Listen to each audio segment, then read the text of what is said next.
Olá, sejam todos muito bem-vindos ao podcast RASU, Resistência Antimicrobiana no Contexto da Saúde Única. Estamos lançando este podcast para ampliar a conversa sobre resistência antimicrobiana, trazendo esse assunto tanto para os profissionais de saúde quanto para o público de um modo geral. Isso é super importante porque a resistência aos antimicrobianos ela é considerada uma das maiores ameaças, tanto na saúde pública brasileira quanto na saúde pública mundial.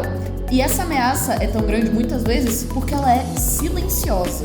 E ela está diretamente ligada às altas taxas de morbidade e mortalidade e principalmente com os custos elevados do sistema de saúde. E o uso inadequado e indiscriminado dos antimicrobianos só agrava essa situação.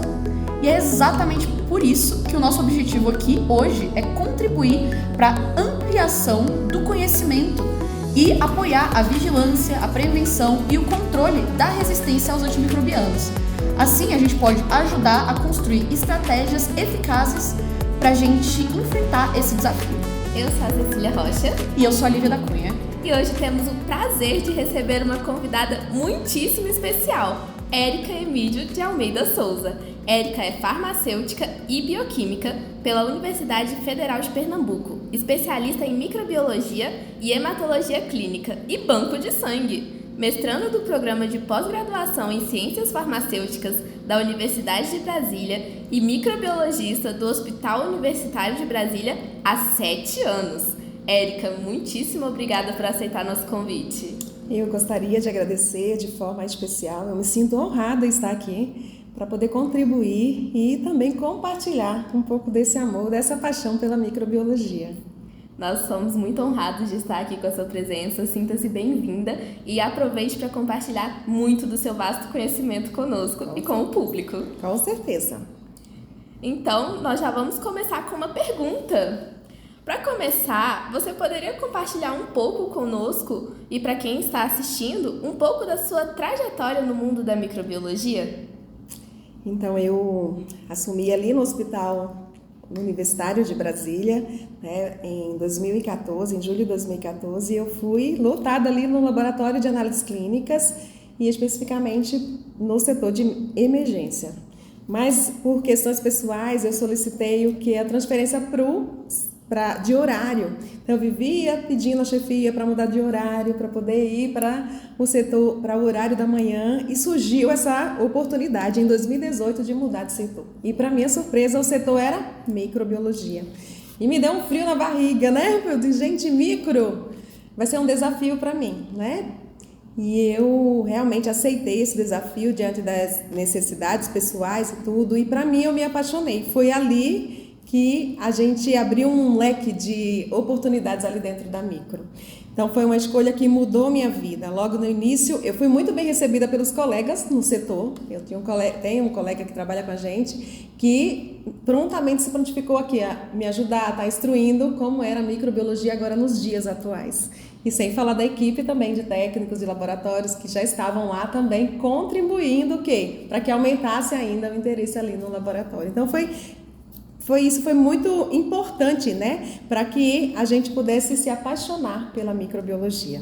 Então, eu não posso deixar também de falar da equipe de CCIH, do HUB. Então, nós temos excelentes profissionais que estão ali juntos conosco, né, nos comunicando diariamente. A troca de experiências e o apoio também que recebia fazia diferença para que a gente pudesse crescer, né, dentro do setor. Então, depois disso, veio a pós-graduação em microbiologia. Tive o privilégio de conhecer a professora Tanise, grande incentivadora, gosta de compartilhar conhecimentos, levava os alunos da sua disciplina para que a gente pudesse estar ali compartilhando o dia a dia dentro de um hospital, que só incentivou também depois, posteriormente, a fazer também o mestrado em ciências farmacêuticas voltado para a área de resistência microbiana. Uma coisa, né, só direcionando para o crescimento mesmo da paixão pela microbiologia. Érica, muito obrigada por compartilhar um pouco da sua história. É lindo ver o seu amor pela microbiologia e ver como que isso modificou sua história e como faz parte de você. Com certeza. E eu tenho que dizer que eu super me identifico quando você diz que às vezes o amor pela microbiologia, ele vem, ele te pega de surpresa às vezes, né? Super me identifico também, achei a sua história super interessante. E eu queria, dizer que é um imenso prazer receber você aqui no nosso podcast do RASU para compartilhar, toda a sua experiência com a gente. Para ajudar principalmente o nosso público a entender melhor como é que funciona o processo dentro de um laboratório de microbiologia, desde a coleta da amostra, por exemplo, da urina, até a entrega do resultado. Você poderia explicar para a gente como que funciona isso? Sim, claro. Existe uma lacuna muito grande, o médico pede, solicita o exame e a gente recebe a amostra. E existe a coleta, que é uma lacuna onde nem eu vou saber como foi feita e nem muitas vezes o médico consegue saber. Então a coleta é muito importante. Se a gente pensa no exame de urocultura, a gente pensa que vai instruir o paciente para fazer a asepsia e coletar de forma a desprezar o primeiro jato e coletar o segundo jato. O paciente diz que vai coletar, mas a gente não acompanha, né? E muitas vezes o que acontece, a gente chega na bancada e a gente vê que a amostra está contaminada por algum erro de coleta. Então, é primordial a questão da coleta, considerando que mais de 70% dos erros pré-analíticos está ali na coleta. Então, é importante a antisepsia, é importante os cuidados, as instruções que são dadas. A gente falou de urina, mas a gente tem um exame que é primordial na micro, que é a hemocultura, que precisa muito de se fazer a antisepsia correta para que lá na frente o laudo não seja errado para o médico e, consequentemente, o tratamento errado. Então, a coleta correta é essencial para evitar contaminação e garantir um resultado confiável. O outro ponto também é o transporte. A gente precisa transportar na temperatura ideal, de forma correta e que ela seja feita imediatamente ao laboratório. E o recebimento no laboratório, como é feito? Vai analisar a amostra veio identificada, o pedido está realmente correto com a amostra que está chegando. Então, essa análise da amostra, ela vai ser analisada, registrada no sistema e armazenada em condições adequadas. Nessa fase, há uma triagem inicial e se o frasco não está correto ou há problema de coleta, pode ser solicitado um novo material. Então, até o frasco, se não for estéril, a gente precisa estar sinalizando que tem algo de errado.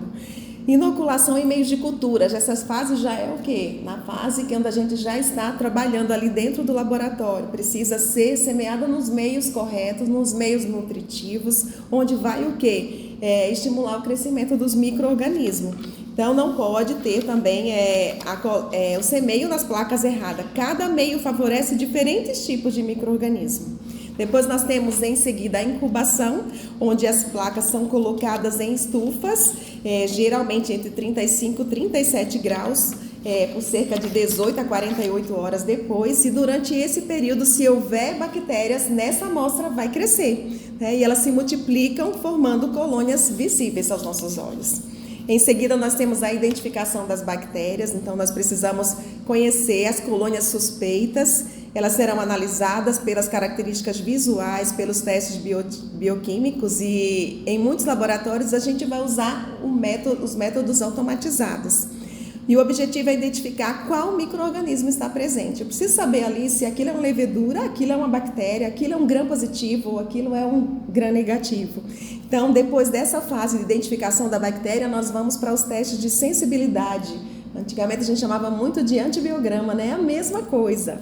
Então, após a identificação, realiza-se o teste de sensibilidade dos antimicrobianos e esse teste vai mostrar quais são os antibióticos eficazes para o tratamento daquela bactéria específica. Então, vai liberar como sensível, como resistente. E aí a gente precisa também de validar o resultado. Não é simplesmente eu olhar aquele resultado que o equipamento liberou. Eu preciso validar, analisar aquela placa, se está pura, analisar se realmente está condizente os dados, se confere com os controles de qualidade e valida o laudo. E a emoção do laudo é exatamente a parte mais importante, é aquilo que o médico está todo dia atrás. É o laudo, eu quero saber se eu estou tratando certo, ou se eu vou, qual antibiótico eu vou tratar. O resultado é registrado no sistema do laboratório e é disponibilizado ao médico solicitante. E vai trazer o quê? O micro-organismo que foi identificado, vai trazer também o teste de sensibilidade e a gente vai, na verdade, conversar também, a gente tem esse acesso no HUB com o médico, né? Então, essa entrega ao médico que interpreta o resultado junto com o quadro clínico do paciente e decide o tratamento adequado que ele irá fazer. Nossa, é muito interessante a gente entender como funciona todo esse processo. Eu falo isso porque eu, como enfermeira, eu como paciente também, e nossos ouvintes provavelmente nunca escutaram que tem todo esse processo para ter a entrega de um resultado de um exame. Muitas das vezes a gente fica até cobrando que tenha mais pressa, mandem logo o resultado. Mas tem todo um processo que não tem como acelerar essas etapas. Não tem. A microbiologia é exatamente isso. É dia após dia. Lá, especificamente, nós temos o contato diário, nós temos livros de andamento e a gente consegue conversar com os médicos. Eu não consigo fazer a identificação agora, mas eu já te digo que é um bacilo gram-negativo. Isso já ajuda e direciona. Então, é muito importante saber que microbiologia não funciona com pressa. É dia após dia. E a bactéria não cresce do jeito que a gente quer, né? Ela cresce do jeito que ela quer, no tempo dela. Então, é exatamente isso. O micro a gente precisa ter concentração, a gente precisa ter zelo, não é? Ter essa minuciosidade em cada bactéria, em cada amostra que entra ali no laboratório.